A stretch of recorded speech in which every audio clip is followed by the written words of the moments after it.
Évangile de Jésus-Christ selon saint Jean. En ce temps-là, Jésus arriva à une ville de Samarie appelée Sychar, près du terrain que Jacob avait donné à son fils Joseph. Là se trouvait le puits de Jacob. Jésus, fatigué par la route, s'était donc assis près de la source. C'était la 6e heure, environ midi.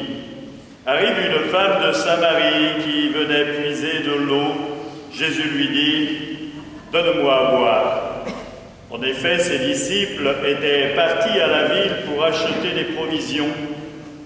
La Samaritaine lui dit « Comment, toi, un Juif, tu me demandes à boire à moi, une Samaritaine ?» En effet, les Juifs ne fréquentent pas les Samaritains.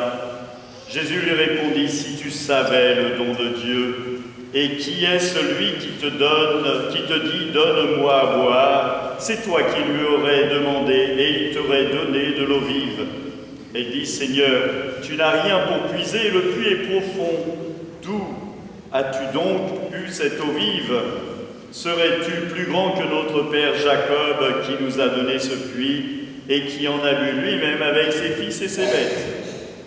Jésus lui répondit « Quiconque boit de cette eau aura de nouveau soif, mais celui qui boira de l'eau que moi je lui donnerai n'aura plus jamais soif, et l'eau que je lui donnerai deviendra en lui une source d'eau vive, jaillissante pour la vie éternelle. » La femme lui dit « Seigneur, donne-moi de cette eau que je n'ai plus soif, et que je n'ai plus à venir ici pour puiser. Je vois que tu es un prophète. Eh bien, nos pères ont adoré sur la montagne qui est là, et vous, les Juifs, vous dites que le lieu où il faut adorer est à Jérusalem. » Jésus lui dit « Femme, crois-moi, l'heure vient où vous n'irez plus ni sur cette montagne, ni à Jérusalem pour adorer le Père. Vous adorez ce que vous ne connaissez pas. Nous adorons ce que nous connaissons, car le salut vient des Juifs. C'est l'heure. Mais l'heure vient, et c'est maintenant, où les vrais adorateurs adoreront le Père en vérité et en esprit. Tels sont les adorateurs que recherche le Père. Dieu est esprit, et ceux qui l'adorent, c'est en esprit et en vérité qu'ils doivent l'adorer. La femme lui dit « Je sais qu'il vient le Messie, celui qu'on appelle Christ. Quand il viendra, c'est lui qui nous fera connaître toutes choses. » Jésus lui dit « Je le suis, moi qui te parle. » Beaucoup de Samaritains de cette ville crurent en Jésus lorsqu'ils arrivèrent auprès de lui et l'invitèrent à demeurer chez lui. Il y demeura 2 jours. Ils furent encore beaucoup plus nombreux à croire à cause de sa parole à lui. Et il disait à la femme « Ce n'est plus à cause de ce que tu nous as dit que nous croyons. Nous-mêmes, nous l'avons entendu et nous savons que c'est vraiment lui, le Sauveur du monde. » Acclamons la parole de Dieu. Louange à toi, Seigneur Jésus. S'asseoir. Mes frères, ces textes qui nous sont proposés aujourd'hui, jour de scrutin, 3e dimanche du temps ordinaire, année C, mais vous avez bien entendu que l'évangile, c'est celui de l'année A, exprès pour ceux qui vont être baptisés et qui vont recevoir la prière d'exorcisme aujourd'hui. La première lecture nous fait comprendre que Moïse vient à la rencontre de Dieu, ou plutôt, Dieu se rend présent devant Moïse. Il vient à sa rencontre, dans ce buisson ardent qui brûle mais ne se consume pas. Alors, hier j'avais une bougie à la main et je disais, quand on allume une bougie, on voit que le niveau descend et on voit bien qu'elle se consume. Eh bien, imaginez une bougie que l'on allumerait et qui ne se consumerait pas, qui resterait toujours intacte. Eh bien, c'est bien là une des images de Dieu. Dieu reste immuable, toujours intact, toujours entier. Il ne diminue pas, il ne change pas.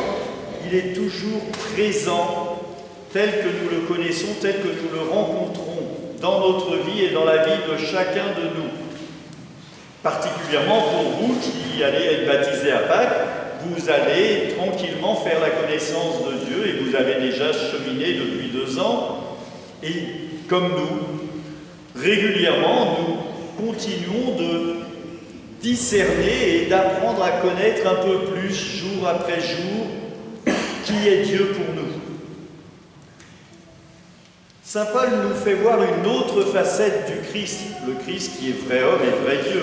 Je le rappelle pour ceux qui risqueraient d'oublier, le Christ vrai homme et vrai Dieu, il se donne à voir aussi bien avant son incarnation.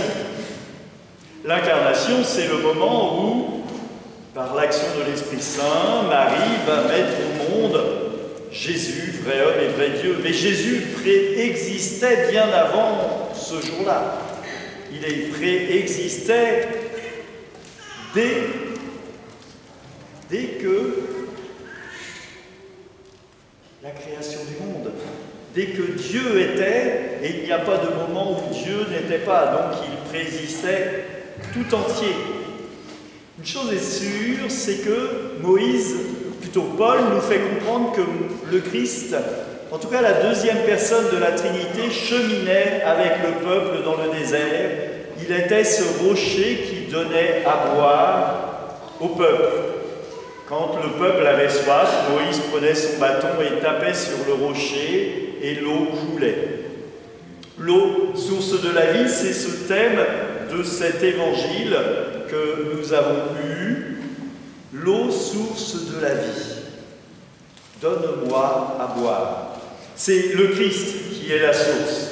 Vous avez cheminé, vous avez suivi les enseignements des accompagnateurs, certains sont ici, et vous avez découvert l'importance des sacrements. Et les sacrements sont ce qui ressort du côté du Christ sur la croix lorsque la lance est plantée, il en sortit du sang et de l'eau.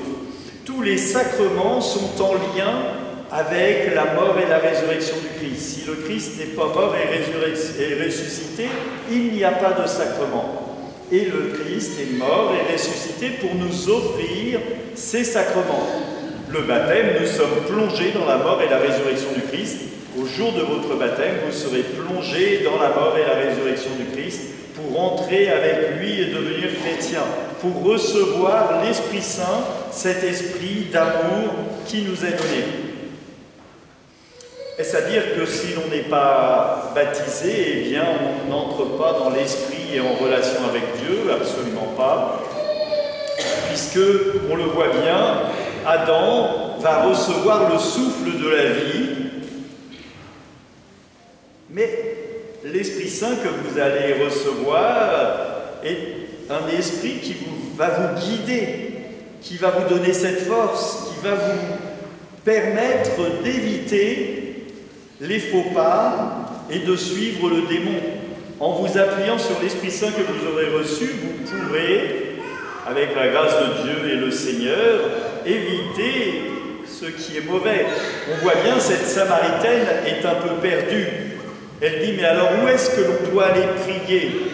Au mont Garizim ou à Jérusalem? Et le Seigneur va lui dire, il arrivera un temps où ni Jérusalem ni le mont Garizim sera celui qu'il faut aller prier, mais bien dans notre cœur, parce que Dieu vient en nous. Depuis l'incarnation, nous avons bien conscience que le Christ vient en nous, près de nous. Il nous accompagne. Dieu s'est fait proche. C'est quelque chose qui, pour certaines religions, est inconcevable, mais pour nous, c'est vraiment la foi de notre religion. Vous savez que j'aime bien ma Bible, je lis la Bible, elle est importante pour moi, mais elle n'est pas le tout de Dieu. Si je suis catholique, c'est parce que je crois que le Christ s'est fait proche de moi et qu'il vient auprès de moi. Si je suis catholique, c'est parce que je sais que le Christ s'est fait proche et qu'il est pour moi celui qui me guide. Et il est aussi celui qui me dit « Et pour vous, qui suis-je » Et régulièrement, vous aurez à vous poser cette question. Et pour moi, qui est le Christ? Alors, je m'adresse à ceux qui vont être baptisés, mais vous avez bien compris que je m'adresse aussi à ceux qui sont baptisés depuis longtemps. Posez-vous cette question. Et pour vous, qui est le Christ aujourd'hui? Et j'espère qu'il n'est pas le même complètement que celui que vous avez connu lors de votre première rencontre avec le Christ, et qu'il a bien évolué et que vous êtes entrés dans une intimité plus forte. Et c'est ce que je souhaite pour vous, que vous puissiez entrer dans une intimité plus forte, que le Christ puisse révéler pour vous son amour comme il l'a révélé à la Samaritaine. Si tu savais le don de Dieu, ce don il va vous le donner, il va vous l'offrir par les mains du prêtre. Alors je le rappelle souvent, vous n'allez pas recevoir le baptême du Père Thierry, et grand bien vous fasse, vous allez recevoir le baptême de Dieu, au nom du Père, du Fils et du Saint-Esprit. Comment est-ce que ce baptême, vous allez le faire vivre en vous? C'est là la question.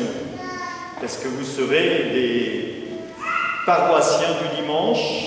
Est-ce que vous serez des paroissiens des 4 fois l'année, à Pâques, à Noël, à la Toussaint et je ne sais quel autre, au rameau pour chercher un gris-gris? Même si les rameaux ne sont pas un gris-gris pour la majorité d'entre nous, et je l'espère, mais pour certains, ça l'est, et c'est catastrophique. Il faut bien se dire ça. Il y en a qui vont me dire, mon père, pour moi, c'est pas un gris-gris, mais je l'espère.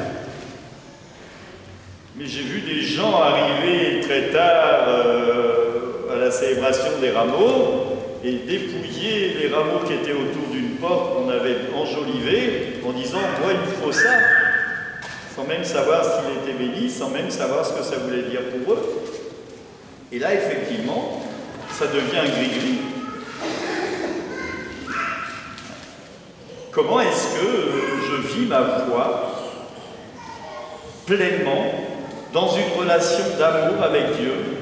Et ces signes qu'il me donne, ces rameaux qui sont, pour revenir dessus, ces rameaux qui sont le signe eh bien, de l'entrée du Christ à Jérusalem, de cette entrée glorieuse du Christ, avant sa mort et sa résurrection.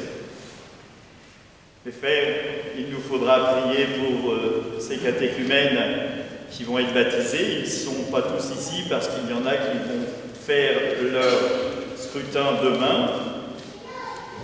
Et après cette homélie, eh bien, nous pourrons prier pour et avec eux.